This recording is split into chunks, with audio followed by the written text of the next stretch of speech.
Greetings one and all, my name is Lancer and welcome back once again to another binge cap for the anime season. We are now coming into the end of the fall 2022 season and heading into the winter 2022 season, or winter 2023 season, actually. And man, do I have a fair amount of shows to cover this time, ranging from all spectrum of pretty good to pretty bad. And I probably should have wrote them down because I'm not remembering all of them. Of course, there are three big ones that came out this season that I'm not going to be talking about. That's because I've done 3 reaction series and currently am doing 3 reaction series for each of them. That being Chainsaw Man Mob Psycho Season 3 and My Hero Season 6. No sense in talking about it anymore here because I'm already talking about it week to week. But of course, there were many other shows that were happening this season, many of which I did not get around to watching, but I will. Blue Lock and Beast Tamer. Probably won't be making videos on those, but just so you know, they were on my mind.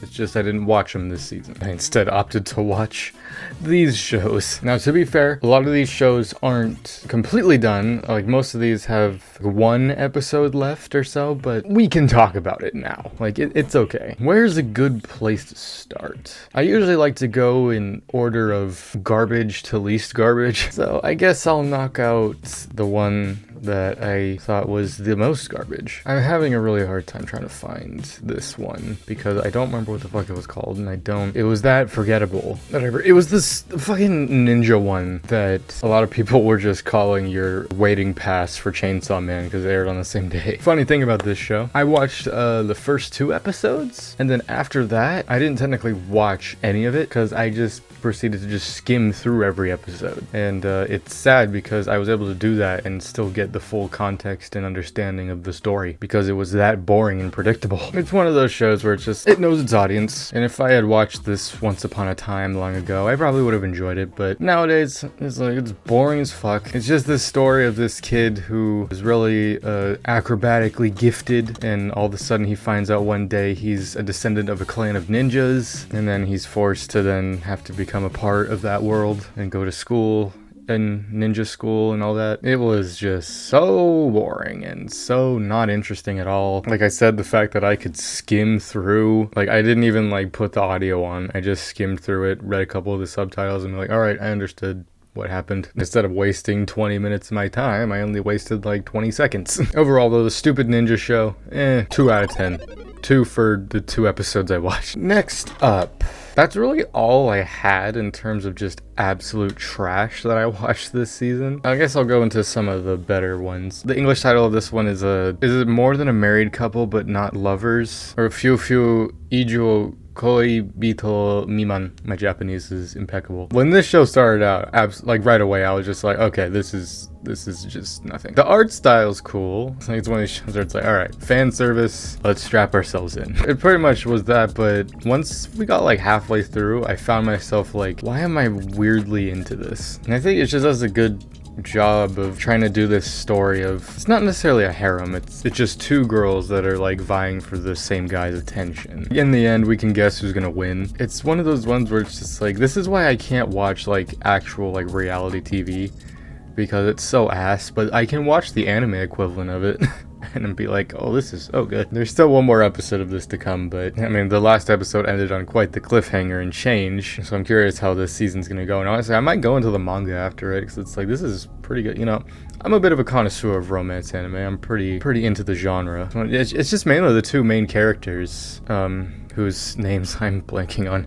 I mean, the pink-haired girl is Akari, not Ikari. And the main dude's name is... Main dude. I don't remember. And then the other girl is Shiori. It's one of those ones where it's interesting because it's like, for me at least, it's like, either girl, it's like, I'm kind of rooting for both of them. It's like, the story does a good job of being like, hey, like, neither one of them are bad people. In the end, it's like, they both kind of deserve love. It's just kind of sad because you can guess whose heart is going to be broken in the end. It's going to be like, that's going to be sad. The show show definitely started out like this for me, but it went up. It do go up, and I did enjoy it. So more than A Married Couple, but not Lovers, I give a 7 out of 10. It was pretty good. Next up, one of the most surprising ones of this season that I just wasn't expecting, and that is Do It Yourself. I haven't really been keeping up with the latest episodes just because I've been focused on other things, but this one was a nice chill, like sort of like a mental reset kind of show. I compared it very much to like Peanuts. It was like watching a Peanuts cartoon again, but like in the modern day, especially the animation and art style. It was so different, so refreshing. But Do It Yourself, it's set in like this futuristic, but not like cyberpunk futuristic, like it's a world I could see us living in like the next 10 or so years. It's about this girl whose name is, get this, Yura Serifu, who discovers at her school this girl who runs the DIY club, which is a cool thing. So it's like the idea of do it yourself in this futuristic world where robots and everything could do it for you. And it wasn't too like crazy of a show, wasn't too deep or anything. It was a wholesome, like I said, kind of like a modern day Peanuts kind of cartoon. I guess the anime equivalent of Peanuts. The characters were very quirky. I loved the American exchange girl because I just loved hearing her English. And I always found myself just every once in a while just being like, okay, pudding. That's a phrase that's gonna stick with me. So plus points for that. I don't know how this show would work as like a binge. It definitely worked better as like a week to week watching it. I guess you could binge it if you're just looking for a feel good. Obviously don't go into expecting anything extravagant, but I definitely think the animation and art would surprise people. And also the voice acting is pretty good. Music, the opening. Do It Yourself, I think I'd give it an 8 out of 10. Pretty decent, pretty good. Now, last two I'll touch on. Pretty big ones for the season, but I'll hit this main one right now. Spy X Family Part 2. I bet you're probably expecting me to say this for last, but no. Spy Family Part 2, I personally think is better than Part 1. It's Part 2, it's a continuation. It's not Season 2, it's Part 2. So it's just a continuation of Season 1, but I think it already like expanded on and improved so much more. Like I'm still like debating with myself. It's like I think I like the second OP more than the first OP. Like as the first OP was very like spy cartoony and the music was very like in your face and punchy, but the second OP was very like more chill but almost like musical in a way, which I appreciate a lot. This is always like my Saturday morning, well other than My Hero, which I watch for the channel, but after I do that after I edit and upload the My Hero episode, I always sit down and treat myself to the Spy Family. It's a shame that Spy Family airs on Saturdays as well, because maybe would have liked to have done a reaction series to it, but at the same time I'm kind of like,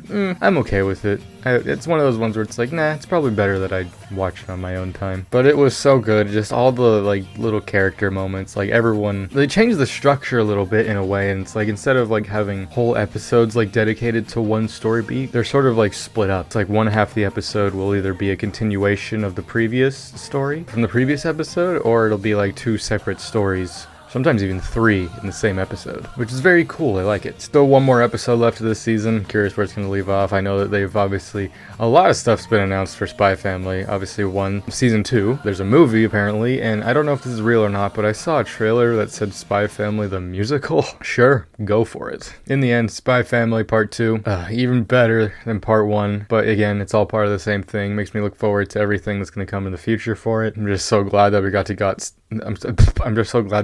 get so much of it in 1 year, and I just can't wait for the series to continue. So Spy Family Part 2 gets a 9 out of 10. Now, the last thing I will touch on, the last show I more or less binged more recently than watched it week to week, and that is Eminence in Shadow. Now, every time I do one of these binge caps, I always usually end it on the show that I found the most surprisingly aesthetic or like really just a stylistic show. The first binge cap I talked about Shikamori, second one I talked about Call of the Night. I'd say for this season, it's Eminence in Shadow, for multiple reasons though. Now, when I first started watching the show, I kind of, I wasn't really, I didn't know what to expect. I heard a bit about it. Surprisingly, I've heard like very little about it. And well, for me, this has definitely been my favorite one of the season, just because it hit every beat about what I love about anime. My favorite sort of genres. It's dark, it's gritty, it has so many mysteries. The protagonist, though OP, he's unique in his own way that makes it refreshing. Pretty much what Eminence and Shadow is. It's a story about this guy who's living in the modern world. He just wants to become as strong as possible. One of his goals is just like, I want to be someone who can take a nuke. The limits in this world would not allow me to do such a thing. What then eventually leads to him getting hit by a truck and being isekai'd. So yeah, it's an isekai, but it's one of the like most new and unique isekais I've ever seen. I mean, just because right away, like when he's in the modern world, like before he gets isekai'd, he's beating criminals and hoodlums to death with crowbars to save people. It's like, okay, I respect that grittiness. But then going into the isekai side of it, he gets reincarnated into this fantasy world. Because it's an isekai, he has all his memories of the previous world. And so, like, he basically is able to, from a very young age, hone his skills and whatnot. And he's able to become OP by, like, the age of, like, 11. He's already able to take down some of the world's strongest. What's cool about him is like he has all these OP powers and whatnot, but he doesn't want the world to know about it. He has like the dual life kind of thing. His main life that the world sees is just this average kid, not really anything special, a side character as he calls himself, and what he wants that version of himself to be. But the version of himself that he becomes when no one's looking or when it's nighttime is the Eminence in Shadow, or Shadow as he is known as well as his organization of elves and whatnot that he's rescued, who also are pretty overpowered and strong because of many other magical things and whatnot that happen in the show. And they are known as the Shadow Garden, and all the elves are named Alpha, Delta, Beta, they're all in that name scheme. Their whole organization, no, it is not for the sake of saving the world, though it's something that they can do if it benefits them. It's mainly just to stop this other organization of people who are just doing destructive things and whatnot. It's mainly for a lot of vengeance kind of stories, and I don't want to spoil too much about it. This show, thankfully, this first season at least, has 20 episodes, and there's only been 12 so far. That made me so happy. It made me happy and sad because it's like when I started watching it, I got so into it because it's just like, I can't stop watching. Then I realized, oh, there's 20 episodes. That means I'm gonna catch up. I won't be able to binge all of it. You know, it still makes me look forward every week. It's just the main dude. I usually hate that kind of character, but it's handled in such a refreshing, at least to me, refreshing new way. Just like living the dual life to like where he's in the shadow mode because he's so strong. It's just like when stuff's happening, he just doesn't give a shit. The thing that really got me hooked right away, it was like episode 2 when they were all doing this raid and whatnot. I just heard this one theme, which you can hear in the background now. I knew right away, like I just heard the melody of it, and I knew as soon as I heard that, and I was like rewinding to listening to it again, I was just like, fucking shit, I am hooked. Because I'm gonna be honest, after I finish the first episode, because the first episode like takes place entirely like in the main world before he gets isekai'd, and then it ends with him being isekai. Like when that happened, I was just like, oh, okay. Like I was expecting like, okay, this is not gonna be anything special and whatnot. But then I kept watching. I was like, oh no, this is so good. It takes me back to like, you know, my favorite kind of shows: Fate Zero, Death Note, Code Geass. All those just dark, gritty character pieces just in these fantasy worlds. I'm definitely adding this to that list of amazing things, especially the music. The music is so good. The voice acting, the characters, everything. It's just start watching it